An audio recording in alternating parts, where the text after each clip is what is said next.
Hello everyone, start करते हैं थर्मोआयनिक conversation. यहाँ पढ़ने वाले हैं इसका principle of working, thermionic generator, advantages, disadvantages, application and differences. ये स्टार्ट करने से पहले मैं थोड़ी सी थ्योरी आपको बता दूं कि थर्मो इलेक्ट्रिक और थर्मोआयनिक में डिफरेंसेस क्या हैं। वहाँ पर हमें सीबैक इफेक्ट का इस्तेमाल किया। यहाँ पर कुछ सिस्टम ऐसा है जैसे आप कंसिडर कर सकते हैं एक ट्यूबलाइट वाला। ट्यूबलाइट के केस के अंदर क्या है कि एक पर्टिकुलर गैस यहाँ पर होती है, कैथोड और एनोड।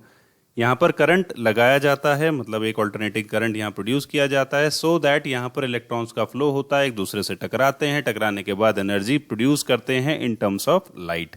सो यहाँ पर इलेक्ट्रिसिटी है, but in the case of thermo ionic यहाँ पर इस्तेमाल किया जाता है द टेम्परेचर डिफरेंस, ठीक जैसे ही हमने थर्मो इलेक्ट्रिक के अंदर किया, थर्मोकपल के अंदर किया। बट दोनों में डिफरेंस यहाँ पर यह है कि वहाँ पर थर्मल कंडक्टिविटी रहती है, वहाँ वायर्स रहते हैं, मगर यहाँ पर फ्री स्पेस रहता है। यहाँ पर वर्किंग फ्लूइड इलेक्ट्रॉन्स हो जाता है, वहाँ वर्किंग फ्लूइड वाली बात नहीं है, वहाँ कंडक्टर वायर्स होते हैं। इस पर्टिकुलर डिवीजन में थर्मो आयनिक वाले के अंदर टेम्परेचर काफ़ी ज़्यादा इस्तेमाल होता है as compare to the thermoelectric one. So ये सारी कुछ बेसिक सी चीज़ें जो याद रखनी चाहिए इस टॉपिक को शुरू करने के लिए। तो चलिए स्टार्ट करते हैं। सबसे पहले इसको बनाया वी विल्सन ने 1957 के अंदर। काफ़ी एप्लीकेशन सामने आई 1973 से 1983 तक। कमर्शियल इलेक्ट्रिक पावर जनरेशन के लिए इस्तेमाल किया यूएस ने 1995 में। ये प्रिंसिपल है कि अगर हम एक पर्टिकुलर मेटल को अगर हम हीट करते हैं तो वो इलेक्ट्रॉन्स को इजेक्ट करने लगता है। ये डिपेंड करता है कि उसका वर्क फंक्शन क्या है। वर्क फंक्शन वो एनर्जी होती है जो थर्मल एमिशन के थ्रू इलेक्ट्रॉन को एमिट कराने के काम आती है। तो अबव 1000 डिग्री सेल्सियस ऐसा पर्टिकुलर मेटल्स करते हैं जिसको हम इस्तेमाल कर सकते हैं इलेक्ट्रिसिटी जनरेशन के अंदर। हाउएवर वो काफ़ी स्मॉल रहती है। तो यही हमें प्रिंसिपल याद रखना है जो थर्मोआयनिक कन्वर्सेशन के लिए काम आता है। यहाँ पर वेपर एज अ गैस, हमारा जो है वर्किंग फ्लूइड, वो इलेक्ट्रॉन्स होते हैं और वर्क फंक्शन प्रिंसिपल के करस्पॉन्डिंगली इलेक्ट्रॉन्स को एमिट किया जाता है। साथ ही साथ उस मेटल के नेचर और सरफेस एमिशन प्रॉपर्टीज जैसे वर्क फंक्शन, उनके अकॉर्डिंगली करंट का प्रोडक्शन होता है। इसके प्रिंसिपल की तरफ बढ़ते हैं जिसको हमने कहा थर्मो आयोनिक जनरेटर। यहाँ पर आप देख सकते हैं कैथोड है, एनोड है। कैथोड को हमने हॉट रखा है और एनोड को हमने कोल्ड रखा है। अब एक पर्टिकुलर टेम्परेचर पर जब वो 1000 डिग्री से भी ऊपर हो जाएगा, ये इलेक्ट्रॉन्स को इजेक्ट करने लगेगा, एमिट करने लगेगा। ये पर्टिकुलर इस सील्ड कंडक्टर के अंदर ट्रेवल करेंगे जिसके अंदर आयोनाइज्ड गैस जैसे सीजियम वेपर्स होती हैं।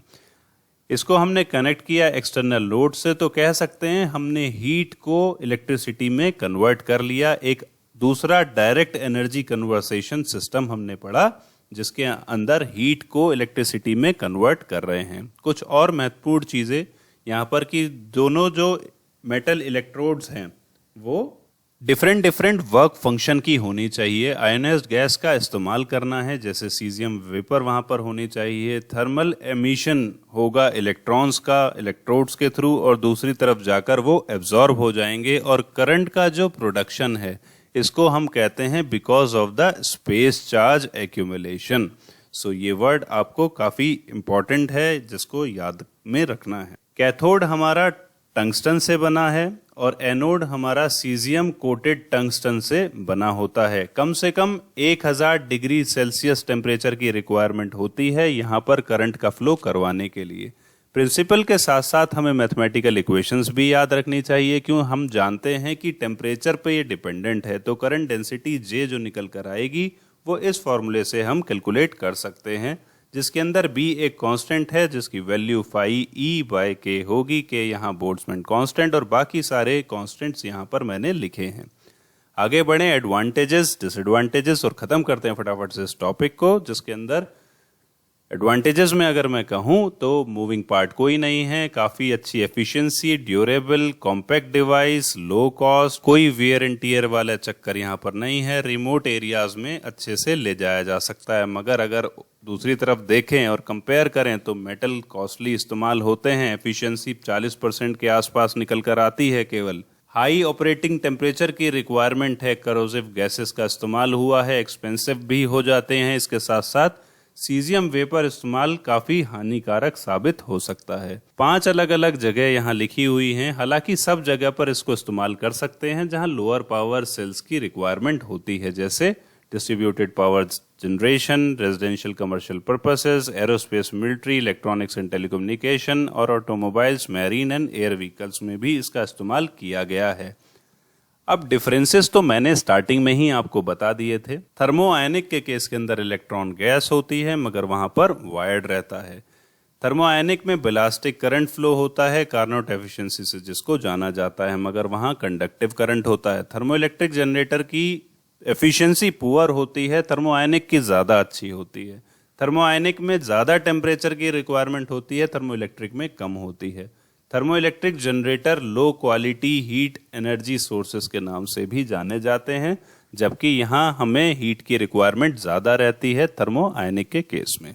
सो स्टार्ट करेंगे अगले लेक्चर में wind power and it resources.